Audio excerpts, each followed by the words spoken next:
ఇదైతే ఎగ్జిబిషన్లో కొన్నానండి, రాధాకృష్ణుల బొమ్మది.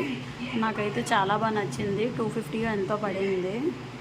అండ్ ఇక్కడ నుంచి హాల్ అటాచ్డ్ కదండి. ఇప్పుడు ఫ్రిడ్జ్ దగ్గరికి వెళ్దాం. ఇదిగోండి, ఆ బాస్కెట్లు ఉల్లిపాయలు ఇవన్నీ మిగతా సామాన్లు ఏవో పెట్టాను. ఇదిగోండి ఫ్రిడ్జ్కి నేనే స్టిక్కర్లు అంటించానండి, ఎవరో కాదు, అల్లరి పిల్లని నేనే. ఇదిగోండి, ఇందులో గ్లాస్వేర్ సెట్ అవన్నీ పెట్టాను. ఏదో కొంత నీట్గా సర్దుకోవాలి కదండి.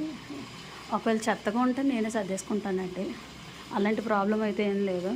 ఇది మా అమ్మగారు బుక్ షెల్ఫ్ కింద తయారు చేస్తే నేను బుక్స్ లేవని టాయ్స్ కింద పెట్టాను. అండ్ ఇది వచ్చి ఇంకో బాల్కనీ అండి. ఇదిగోండి, ఈ బాల్కనీ నుంచి కూడా వ్యూ బాగా కనబడుతుంది. ఇక్కడైతే ఇది పుదీనా మొక్క వేసానండి, అంటూ వస్తుందో రాదో తెలియదు. అదే వేర్లతో వేసాను, ఈ మధ్యనే వస్తుందో రాదో తెలియదు, డౌట్. అయినా సరే పెంచుతున్నాను. ఇది మీ లక్కీ ప్లాంట్. అండ్ ఇక్కడ నుంచి ఇది ఒక రూమ్ అండి.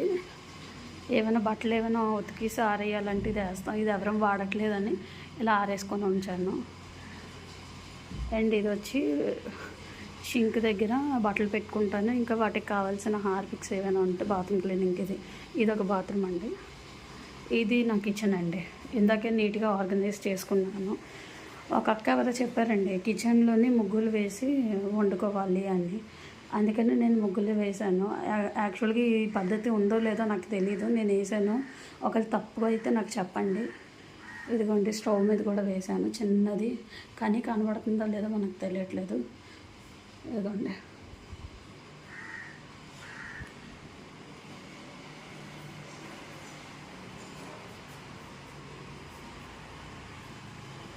ఇక్కడ నుంచి మళ్ళీ నేను హాల్కే వెళ్ళిపోతున్నాను. మా చాకోగడ్ ఎక్కడ ఉన్నాడో కూడా నాకు తెలియడం లేదు. యాక్చువల్గా వాడి బెడ్షీట్ని ఇలా వాడేసాను ఉయ్యాల్లో వేసేసి. ఇదిగోండి, అది ఉంది, కాకపోతే నేను వేసుకొని వాడుకుంటున్నాను. చాకోగడ్ ఫ్రంట్లోనే ఉన్నాడు. చాకో